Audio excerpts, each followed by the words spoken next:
어느 금요일 밤 9시 30분입니다. 우리가 기억하던 불과 10년 전의 풍경을 떠올려 보십시오. 금요일 밤 9시는 밤의 끝이 아니라 밤의 시작이었습니다. 1차 회식을 마친 직장인들이 넥타이를 풀어헤치고 2차 장소를 찾아 거리를 배회하던 시간. 호프집과 노래방의 네온사인이 태양보다 뜨겁게 타오르던 시간이었습니다. 어디를 가나 빈 테이블을 찾기 위해 전쟁을 치러야 했고 거리에는 택시를 잡으려는 사람들의 손짓이 넘실거렸습니다. 하지만 지금 우리가 마주한 2026년의 거리는 기이할 정도로 고요합니다. 서울의 대표적인 먹자골목인 종로와 강남 홍대 입구조차 밤 9시가 넘어가면 썰물처럼 인파가 빠져나갑니다. 식당 사장님들은 분주하게 테이블을 정리하는 것이 아니라 이미 마감을 마치고 간판불을 끕니다. 거리는 어두워지고 취객들의 소음 대신 일찍 귀가하는 사람들의 빠른 발걸음 소리만이 골목을 채웁니다. 보이지 않는 통금 시간이 다시 부활한 것만 같습니다. 거리에 사람이 없는 게 아닙니다. 정확히 말하면 식당 안에만 사람이 없는 겁니다. 이 기묘한 침묵의 원인을 묻는다면 손님들은 한 목소리로 말합니다. 너무 비싸서 도저히 밖에서 못 사 먹겠습니다. 반대로 사장님들은 이렇게 항변합니다. 팔면 팔수록 손해인데 어떻게 문을 열어둡니까? 손님은 돈이 없어서 지갑을 닫고 사장은 남는 게 없어서 문을 닫는 이 차가운 교착 상태. 도대체 어디서부터 꼬인 걸까요? 오늘 이 시간에는 2026년 대한민국 밤 9시의 침묵 속에 숨겨진 경제적 비극을 아주 집요하게 파헤쳐 보겠습니다. 먼저 소비자의 지갑을 열어보겠습니다. 수요가 증발해버린 첫 번째 원인은 바로 월급 빼고 다 올라버린 살인적인 물가입니다. 2026년 대한민국을 살아가는 35세 직장인 김 씨의 하루를 따라가 봅니다. 점심시간 회사 근처 식당의 김치찌개 가격은 이미 15,000원을 넘어섰습니다. 커피 한 잔까지 마시면 점심에만 2만 원이 깨집니다. 숨만 쉬어도 나가는 고정비가 무섭게 올랐습니다. 이런 상황에서 저녁 술자리는 이제 사치제가 되었습니다. 계산기를 두드려 보겠습니다. 남자 셋이 삼겹살집에서 1차를 합니다. 삼겹살 1인분에 2만 원 시대입니다. 고기 몇 인분에 소주 서너 병을 비우면 인당 5만 원이 훌쩍 넘습니다. 예전 같으면 아쉬운 마음에 2차로 맥주 한잔하러 갔을 겁니다. 하지만 2차로 호프집에 가서 치킨에 생맥주 몇 잔을 더하면 또 인당 3만 원이 추가됩니다. 여기에 심야 할증이 붙은 택시비까지 계산하면 하룻밤 회포를 푸는데 인당 10만 원이 들어갑니다. 평범한 직장인에게 하룻밤 10만 원은 결코 가벼운 돈이 아닙니다. 주택담보대출 이자를 내고 아이 학원비를 내고 나면 직장인의 한 달 용돈은 뻔합니다.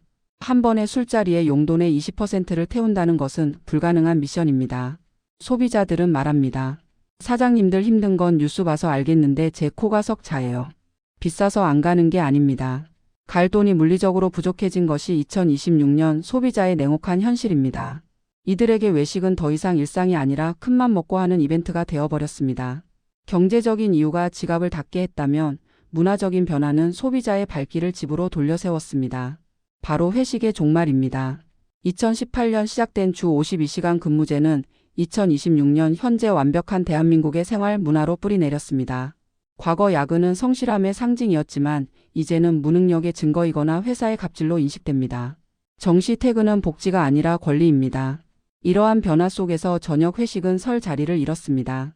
기성세대 부장님들에게 회식은 업무의 연장이자 조직력을 다지는 자리였지만 MZ세대와 알파세대 직원들에게 늦은 술자리는 그저 무급 연장 근무일 뿐입니다. 아무리 비싼 소고기를 사줘도 내 저녁 시간을 빼앗기는 것을 보상받을 수 없다고 생각합니다. 법인카드가 사라지니 자발적으로 지갑을 열 동기가 사라집니다. 과거 밤 상권 매출의 절반 이상을 책임지던 법인카드의 낙수 효과가 소멸했습니다. 기업들은 저녁 회식 대신 점심에 맛있는 것을 먹거나 일찍 퇴근시켜주는 것으로 복지 제도를 바꿨습니다. 단체 손님이 사라진 고깃집과 횟집은 텅 빈 룸을 보며 한숨을 쉽니다. 워라벨이라는 시대의 흐름은 직장인에게 저녁이 있는 삶을 선물했지만 자영업자에게는 저녁 매출이 없는 삶을 안겨주었습니다. 이것은 단순한 유행의 변화가 아니라 노동을 바라보는 관점이 완전히 뒤집힌 결과입니다. 이제 카운터 안쪽 사장님의 입장으로 들어가 보겠습니다. 손님이 줄어든 것도 문제지만 사장님들을 진짜 벼랑 끝으로 내모는 것은 비용의 습격입니다. 그 중에서도 가장 무거운 짐은 바로 건물 즉 임대료입니다. 많은 분이 장사가 안 되면 건물주가 월세를 좀 깎아주면 되는 거 아니냐고 묻습니다. 상식적으로는 그렇습니다. 하지만 자본주의의 논리는 그렇게 따뜻하지 않습니다. 서울의 한 먹자골목에서 호프집을 운영하는 55세 이 사장님은 최근 매출이 반토막 났는데도 월세를 올려달라는 통보를 받았습니다. 건물주가 악독해서일까요? 속을 들여다보면 건물주 역시 금융의 덫에 걸려 있는 경우가 많습니다. 2026년의 고금리 상황은 건물주에게도 재앙입니다. 건물을 살 때 받았던 대출 이자가 2배로 뛰었습니다. 건물주 입장에서는 은행에 낼 이자를 마련하기 위해서라도 월세를 올릴 수밖에 없는 구조입니다. 더 무서운 것은 부동산의 가치 평가 방식입니다. 월세를 500만 원에서 300만 원으로 깎아주는 순간 그 건물의 가치는 수익률 계산법에 의해 수억 원이 떨어집니다. 건물 가치가 떨어지면 은행은 대출금 일부를 상환하라고 압박합니다. 차라리 가게를 비워둘지언정 월세를 깎아줄 수는 없는 공실의 역설이 여기서 발생합니다. 사장님은 손님이 줄었으니 고통을 분담하자고 호소하지만 금리는 사장님의 사정을 봐주지 않습니다. 매출은 줄어드는데 고정비는 그대로이거나 오히려 오르는 상황. 이것이 자영업자가 마주한 첫 번째 절벽입니다. 임대료가 고정비라면 변동비인 원가율의 상승은 사장님의 숨통을 조이는 두 번째 절벽입니다. 식용유, 밀가루, 배추, 가스비, 전기세까지 오르지 않은 것이 없습니다. 기후위기로 인해 농산물 가격은 널뛰기를 하고 국제 유가 상승은 물류비와 식자재 가격을 밀어 올렸습니다. 사장님들은 매일 아침 딜레마에 빠집니다. 메뉴판 가격을 1,000원 올리자니 그나마 오던 단골 손님들이 욕하며 떠날까봐 무섭습니다. 그렇다고 안 올리자니 팔 때마다 적자가 납니다. 국밥 한 그릇을 10,000원에 팔아서 남는 게 1,000원도 안 되는 기형적인 구조가 되었습니다. 손님들은 사장님이 돈독이 올라서 가격을 올린다고 비난하지만 실상은 다릅니다. 사장님이 욕심을 부려서 가격표를 바꾸는 게 아닙니다. 가격표를 바꾸지 않으면 당장 다음 달 식자재 대금을 결제할 수 없어서 폐업해야 하는 한계 상황이기 때문입니다. 이것은 탐욕의 문제가 아니라 생존의 문제입니다. 비용의 습격을 견디다 못한 사장님들이 마지막으로 손을 대는 것은 바로 인건비입니다. 직원을 줄이고 사장님이 직접 뜁니다. 우리는 이것을 착한 가게의 비극이라고 부릅니다. 가격을 올리지 않고 버티기 위해 사장 부부가 하루 14시간씩 주방과 홀을 오가며 일합니다. 하지만 정산해 보면 가져가는 돈은 최저시급을 받는 아르바이트생 월급보다 적습니다. 이것은 사업이 아닙니다. 자기 착취입니다. 내 노동력을 공짜로 갈아 넣어서 간신히 가게 문만 열어두는 좀비 자영업자가 되어갑니다. 결국 몸이 망가지거나 이럴 바엔 차라리 나가서 남의 돈 버는 게 낫겠다며 폐업을 선택하게 됩니다. 거리에 임대 문의가 붙는 가게들 중 상당수는 장사가 아예 안 돼서 망한 곳도 있지만 장사는 되는데 남는 게 없어서 사장님이 도망치듯 그만둔 곳들도 많습니다. 노동의 대가를 받지 못하는 사장님들의 눈물이 셔터 뒤에 숨겨져 있습니다. 이런 상황에서 소비자와 자영업자는 서로를 원망하는 대치 국면에 들어섭니다. 악순환의 고리는 이렇게 돌아갑니다. 물가와 월세가 오르니 사장님은 어쩔 수 없이 메뉴 가격을 올립니다. 손님은 변했다며 배신감을 느끼고 발길을 끊습니다. 매출이 줄어든 사장님은 비용을 줄이기 위해 직원을 해고하고 재료 등급을 낮춥니다. 서비스가 느려지고 맛이 떨어집니다. 손님은 역시 맛도 서비스도 나빠졌다며 완전히 손절합니다. 이 과정에서 누구의 잘못도 없습니다. 사장님은 살기 위해 발버둥 쳤고 손님은 합리적인 소비를 했을 뿐입니다. 하지만 결과는 공멸입니다.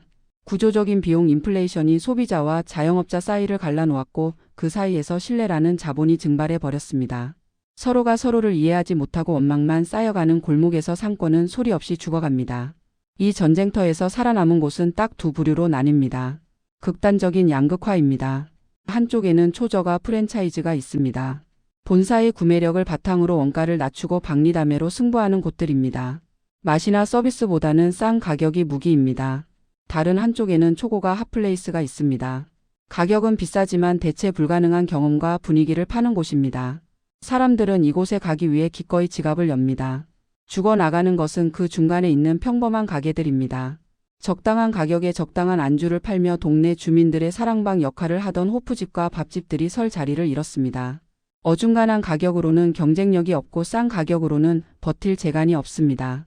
우리 이웃의 가게들이 사라지는 이유는 그들이 무능해서가 아니라 중간지대가 붕괴된 시장 구조 때문입니다. 그렇다면 생존은 가능할까요? 솔직히 말씀드리겠습니다. 이렇게 하면 성공합니다. 라는 말은 무책임한 희망 고문입니다. 지금은 성공을 논할 때가 아니라 생존을 논할 때입니다. 버티는 것 자체가 기적인 시기입니다. 다만 정답은 없어도 고민해 볼 수 있는 선택지들은 존재합니다. 첫 번째 선택지는 시간의 압축입니다. 밤늦게까지 문을 열어두고 손님을 기다리는 것은 이제 낭비입니다.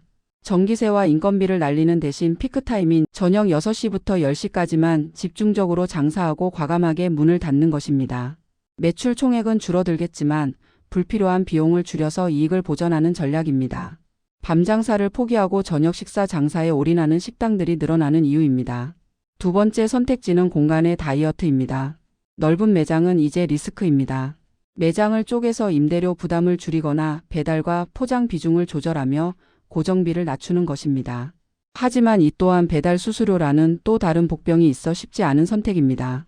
분명한 것은 과거의 방식대로 넓은 공간과 긴 영업시간을 고수하다가는 필패할 가능성은 높아집니다. 2026년 밤 9시에 침묵. 이것은 일시적인 현상이 아닙니다.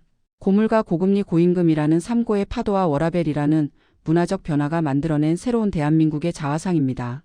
우리는 더 이상 밤늦게까지 흥청망청 마실 수 없는 사회에 살고 있습니다. 지금 문을 닫고 있는 자영업자분들에게 노력이 부족했다고 말할 수 없습니다. 그들은 누구보다 치열하게 살았습니다. 다만 시대의 파도가 너무 높았을 뿐입니다. 이 거대한 구조적 모순 속에서 각자의 방식대로 버티고 있는 분들에게 섣불리 정답을 말하기보다 우리 사회가 이 비용을 어떻게 분담해야 할지 질문을 던져야 할 때입니다. 손님에게만 지갑을 열라고 강요할 수도 없고 사장님에게만 희생하라고 강요할 수도 없습니다. 임대료, 수수료, 재료비 등 자영업자를 둘러싼 생태계의 비용 구조를 개선하지 않는다면 우리의 밤은 앞으로도 영원히 어두울 것입니다. 불 꺼진 창문들이 다시 켜지기를 바라며 오늘 이야기를 마칩니다.